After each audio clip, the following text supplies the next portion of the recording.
What should we start off first with? Yeah, let's start off with the lens.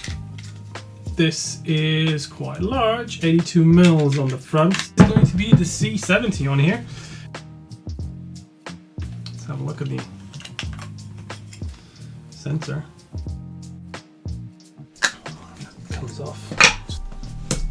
Lens and chunky one first. I believe it's this way. Let's power it on. There's no viewfinder, I just noticed.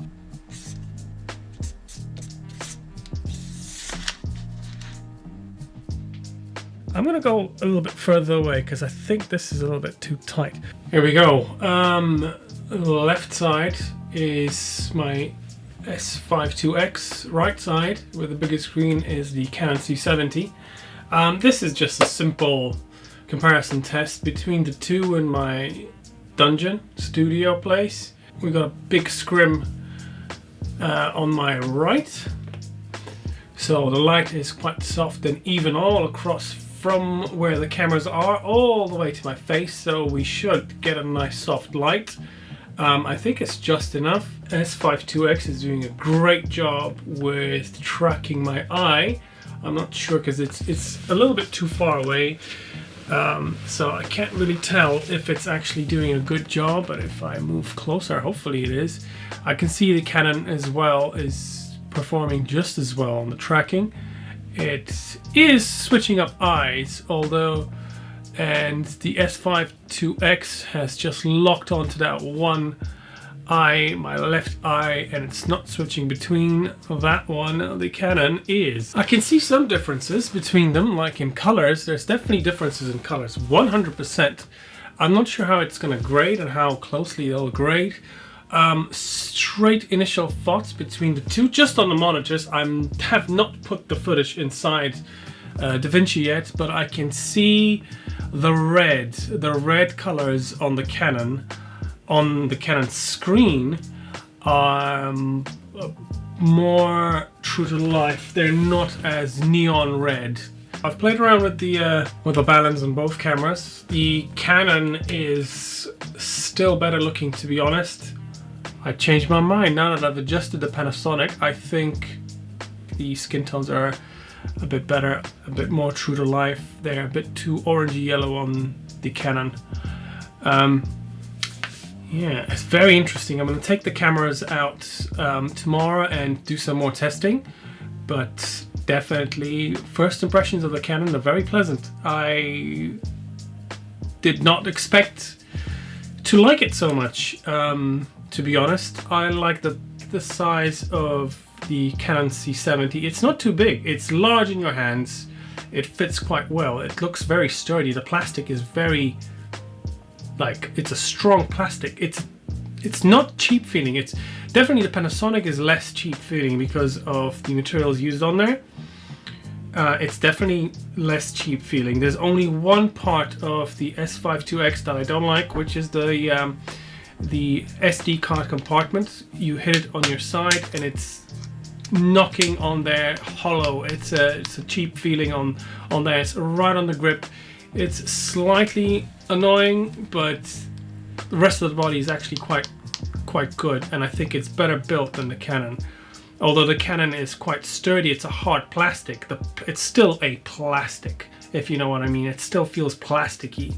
It's not as solid in your hand as, it's solid, but it's not as solid. It's not, maybe it's because the size, the smaller compact size holds more weight and it feels more solid on the Lumix.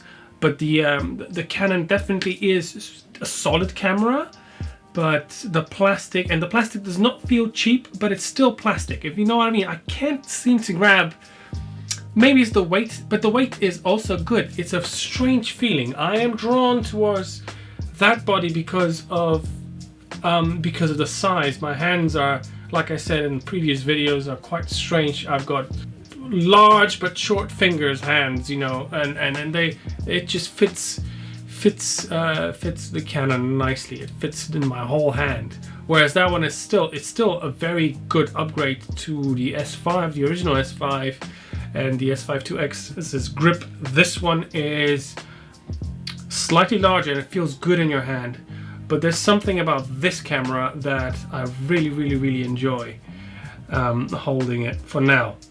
yeah, first impressions of the camera. I'm gonna go check in DaVinci Resolve to have a play around with the files and have a see what I can see and give you my impressions there. My first impression of the footage in DaVinci Resolve for the Canon C70 is that the colors are quite good. So the colors and the actual color reproduction is very good. It's definitely different than my S5 II. I can't tell which one I like best because they both have their merits. They both grade very good.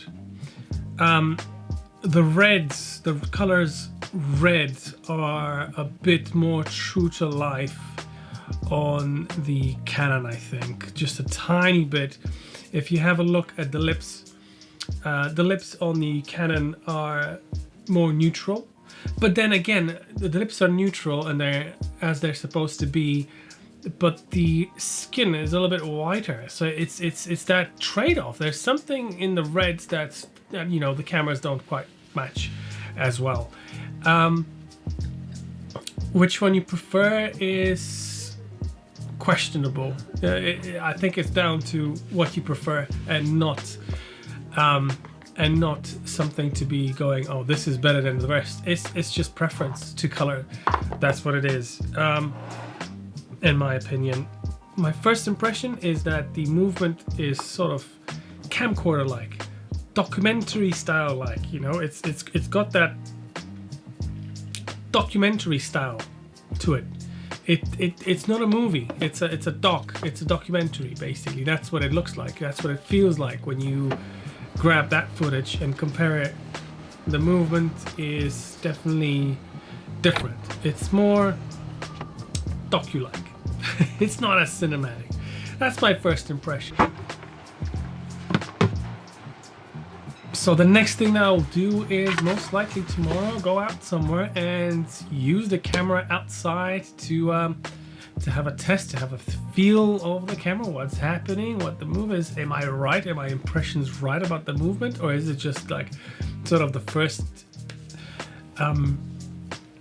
thing that I've noticed odd, or is my camera odd? I don't know. Maybe I'm used to Panasonics now more than anything else. I'm not too sure, but I think it's going to be a good test, and I think lots of people that want to buy this camera or the other camera, hopefully that'll sort of help them, nudge them into buying them or confuse them even more. So if it's the latter, I do apologize.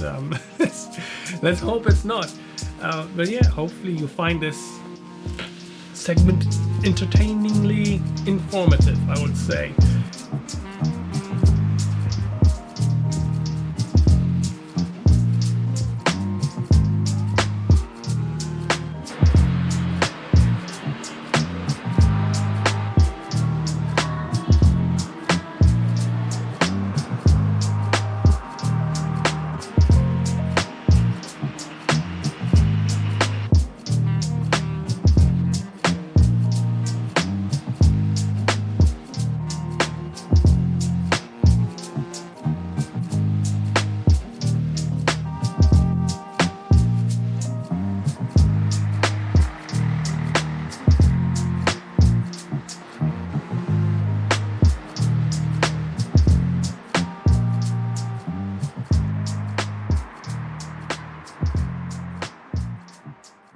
Christmas time is now over. We are in the middle of January, almost February, and I've had the camera for about 2 months, since November. The initial thoughts of the camera, yeah, I like it, but not for that price. The price tag of that C70 is kind of high.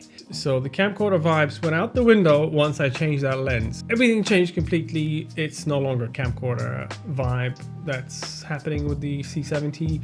So yeah, if you did almost turned off because I said the C70 gives me camcorder-like vibes, I do apologize, but yeah, that was the initial thought. So take it or leave it. I mean, if you've stayed on to here, thank you so much. I know it's been a long video. I do apologize for that. The C70 is amazing. There's so many amazing videos on the C70 and what they do. So this was my sort of first initial reaction of it about the C70, pitting it against the S5IIx. It's difficult to say. If you're already sort of in that environment, in the Canon environment, and used to Canon, obviously it's going to be a very hard sell for whoever it is to sort of go over to Lumix. Although saying that, the Lumix is sort of a no-brainer because of what it provides for the money it costs. If you have EF glass and you want to upgrade to the C70 and you're looking at the C70 like, ooh, this is my next sort of step from a Canon that I have not upgraded for videos for a very long time, because photos is a whole different ball game, obviously, but videos, obviously it's a C70, so it's a video camera. But for videos, if you're having an R something or E something, EOS something with the EF mount, switching over to Lumix is not that much of a crazy thing. It's because of an adapter that you can get. So the Sigma adapter, slap it on the Lumix, voila, all the EF lenses just fit on perfectly on the Lumix. You've got amazing autofocus that works absolutely perfectly on that Lumix with the EF mount lenses with the Sigma adapter. I'm not sure if if the other adapters are going to work as well, but I've done a test in my Lumix S5IIx review with the Canon EF lenses and also the Sigma 18-35. I'll pop up some sample images of the autofocus. It works as if it was a native lens. So going off to Lumix, is that a crazy thing from Canon if you have lots of L lenses? No, I don't think so. It's not that much of a crazy thing, and you should seriously consider getting the Sigma adapter and the EF lenses. Just mount the EF lenses to that Lumix body, because if you have a body that you're due to upgrade it, yes, to the Lumix. I think so. It's not that crazy. It's not that crazy. For next time, what we're going to be doing is we're going to be matching the S5IIx with the Blackmagic Pocket 4K, which is right there, and I'm recording on it. So that's what we're going to be matching, the Lumix S5IIx next. In the next video, that's going to be a very, very difficult one. Yeah, I'm going to stop talking, basically. I'm going to leave it for there. Thank you for watching. This has been a long video. I do apologize, but it was sort of a new thing I'm trying. It was sort of a vlog to docu, because there were lots of bits that I needed to test out. So I wanted you guys to see my raw initial reaction of the C70, of the use and a startup of the C70.